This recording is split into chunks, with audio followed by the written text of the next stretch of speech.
ಸಿರಿಗನ್ನಡಂ ಗೆಲ್ಗೆ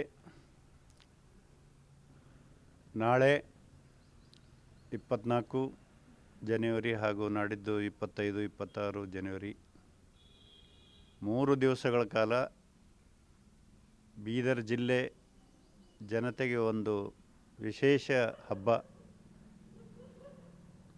ಹಬ್ಬ ಯಾಕಂದರೆ ಇದು ಒಂದು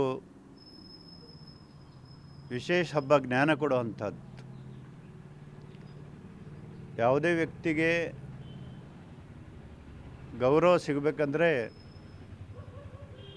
ಯಾರು ಹೆಚ್ಚು ಜ್ಞಾನ ಸಂಪಾದನೆ ಮಾಡಿರ್ತಾರೋ ಅವರಿಗೆ ಸಮಾಜ ಗೌರವಿಸ್ತದೆ. ಆ ಜ್ಞಾನ ಸಿಗುವಂಥದ್ದು ಪುಸ್ತಕಗಳ ಮುಖಾಂತರ. ಅಂಥ ಒಂದು ವಿಶೇಷವಾದಂತಹ ಸಂತೆ,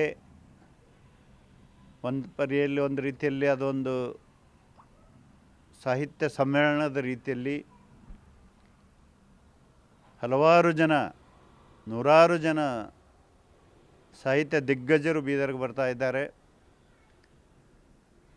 ಅಷ್ಟೇ ಅಲ್ಲ, ಇಲ್ಲಿ ಹಲವಾರು ರೀತಿಯ ಸಂವಾದ ಕಾರ್ಯಕ್ರಮ ಆಯೋಜನೆ ಮಾಡಲಾಗಿದೆ. 50 ಜನ ವಿವಿಧ ಪ್ರಕಾಶಕರು ಇಲ್ಲಿ ಪುಸ್ತಕಗಳು ತರಲಿದ್ದಾರೆ. ವಿಶೇಷವಾಗಿ ವೀರಲೋಕದವರು ಶ್ರೀನಿವಾಸರವರ ಒಂದು ನೇತೃತ್ವದಲ್ಲಿ ಕಳೆದ ಕೆಲವು ದಿವಸಗಳಿಂದ ಕರ್ನಾಟಕದ ನೆಲದಲ್ಲೇನು ಹೊಸ ಸಂಚಲನೆ ಮೂಡ್ತಾ ಇದೆ. ನಿಜವಾಗಿಯೂ ಇದು ಪ್ರಶಂಸೆ ಮಾಡುವಂಥ ಮಾತು. ಬೀದರ್ ಜಿಲ್ಲಾ ಕನ್ನಡ ಸಾಹಿತ್ಯ ಪರಿಷತ್ತು, ಬಾಲ್ಕಿಯ ಹಿರೇಮಠ, ವೀರಲೋಕ ಸಂಸ್ಥೆ, ಈ 3 ಸಂಸ್ಥೆಗಳ ಸಂಯುಕ್ತ ಆಶ್ರಯದಲ್ಲಿ ಭಾಳ ಅರ್ಥಪೂರ್ಣವಾದಂಥ ರೀತಿಯಲ್ಲಿ 3 ದಿವಸ ಮುಂಜಾನೆಯಿಂದ ರಾತ್ರಿವರೆಗೆ ಪುಸ್ತಕ ಸಂತೆ ಜರುಗ್ತದೆ.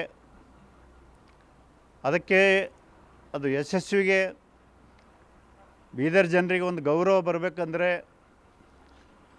ಮನೆ ಮನೆಗೆ ಗ್ರಂಥಾಲಯ ಮಾಡಬೇಕು, ಪುಸ್ತಕ ಖರೀದಿ ಮಾಡ್ಕೊಂಡು ಬಂದು ಆರಂಭ ಮಾಡಬೇಕು.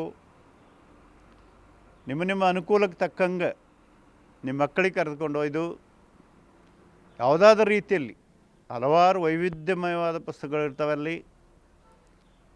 ನಮ್ಮ ದೇಶದ ಚರಿತ್ರೆ, ನಮ್ಮ ಸಾಹಿತ್ಯ, ನಮ್ಮ ಅನುವಾದಿತ ಕೃತಿಗಳು, ಇಡೀ ಜಗತ್ತು. ಇವತ್ತು ಯಾವುದೋ ಆಫ್ರಿಕಾದಲ್ಲಿ ರಚನೆ ಆದಂಥ ಒಂದು ಕೃತಿ ಅನುವಾದವಾಗಿ ಕನ್ನಡಕ್ಕೆ ಬಂದಿರ್ತದೆ. ಅದೊಂದು ದೊಡ್ಡ ಸುಯೋಗ ನಮ್ಮ ಪಾಲಿಗೆ. ಅದು ಅನುವಾದ ಓದಲಿಕ್ಕೆ ನಮಗೆ ಅನುಕೂಲ ಆಗ್ತದೆ. ಇವತ್ತು ನಾವು ಶೇಕ್ಸ್ಪಿಯರ್, ವರ್ಡ್ಸ್ವರ್ತ್ ಅಂತ ಮಹಾನ್ ಕವಿಗಳ ಕಾವ್ಯ ಇಲ್ಲಿ ಓದ್ಬೋದು. ನಮ್ಮ ರವೀಂದ್ರನಾಥ್ ಟ್ಯಾಗೋರ್ ಅವರು ರಚಿಸಿದಂಥದ್ದು ಕೃತಿಗಳು ಕನ್ನಡದಲ್ಲಿ ಓದ್ಬೋದು. ನಮ್ಮದೇ ಕನ್ನಡದೇ ಒಂದು ಭವ್ಯ ಲೋಕ ಅದ. ಪಂಪನಿಂದ ಇಲ್ಲಿಯವರೆಗೆ ಸಾವಿರಾರು ಜನ ಕನ್ನಡ ಸಾಹಿತ್ಯ ಬೆಳೆಸಿದ್ದಾರೆ. ಅದರಲ್ಲಿ ವಿಶೇಷವಾಗಿ 12ನೇ ಶತಮಾನದ ವಚನಕಾರರು ಬಸವಣ್ಣವರ ನೇತೃತ್ವದಲ್ಲಿ 1000 ಸಂಖ್ಯೆಯಲ್ಲಿ ವಚನಕಾರರು ವಚನಗಳನ್ನು ರಚನೆ ಮಾಡಿದ್ದಾರೆ. ಅಂಥ ಎಲ್ಲ ಕೃತಿಗಳು ನಮ್ಮ ಮನೆ ಗ್ರಂಥಾಲಯದಲ್ಲಿ ಇರಬೇಕು. ಅದಕ್ಕೆ ಇದೊಂದು ಅವಕಾಶ. ನಾವು ಪುಸ್ತಕ ಖರೀದಿಗೆ ಹೋಗೋಣ ಅಂದರೆ ಎಲ್ಲೋ 1 ಮಳಿಗೆ ನೋಡ್ಬೋದು, ಬೆಂಗಳೂರು ಹೋದರೆ ಎಲ್ಲೇ ಹೋದರೆ 2 ಮಳಿಗೆ ನೋಡ್ಬೋದು. ಇಡೀ ಕರ್ನಾಟಕದಲ್ಲಿ ಪ್ರಕಟವಾದಂಥ ಎಲ್ಲ ಮಹತ್ವದ ಕೃತಿಗಳು ಈ ಒಂದು ಸಂತೆಯಲ್ಲಿ ಸಿಗ್ತಾವೆ. ನಮ್ಮ ಮನೆ ಬಾಗಿಲಿಗೆ ಬಂದಿದೆ.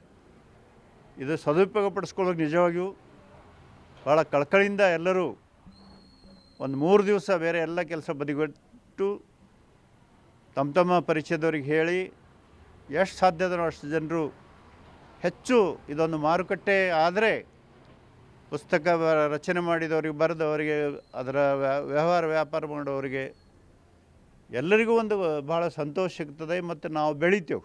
ಮುಖ್ಯವಾಗಿ ಏನಂದರೆ ಕರ್ನಾಟಕಕ್ಕೆ ಭಾರತದಲ್ಲಿ ದೊಡ್ಡ ಗೌರವ ಅದ. ಜ್ಞಾನದಲ್ಲಿ ಭಾಳ ಮುಂಚೂಣಿಯಲ್ಲಿ, ಯಾಕಂದರೆ ನಮಗೆ ಹೆಚ್ಚು ಜ್ಞಾನಪೀಠ ಪ್ರಶಸ್ತಿ ಕನ್ನಡಕ್ಕೆ ಬಂದಿದ್ದು. ಆ ಹಿನ್ನೆಲೆಯಲ್ಲಿ ನಾವು ಹೆಮ್ಮೆ ಪಡುವಂಥ ಮಾತದ. ಇವತ್ತು ಈ ರೀತಿ ಸಂತೆಗಳು ಯಶಸ್ವಿಯಾಗಿ ನಡೆದವಂದರೆ ಇದು ಪೂರ ದೇಶ ತುಂಬ ಸುದ್ದಿ ಹೋಗ್ತದೆ.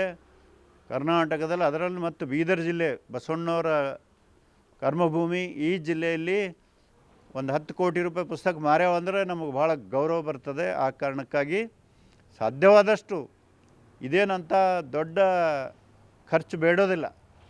ನಮಗೆ ಸಾಧ್ಯವಾದಷ್ಟು 500, 1000 ರೂಪಾಯಿ, 2000 ರೂಪಾಯಿದ ಪುಸ್ತಕ ಮನೆಗೆ ಒಯ್ದರೆ ಅದು ಒಂದು ದೊಡ್ಡ ಕೊಡುಗೆ ಆಗ್ತದೆ.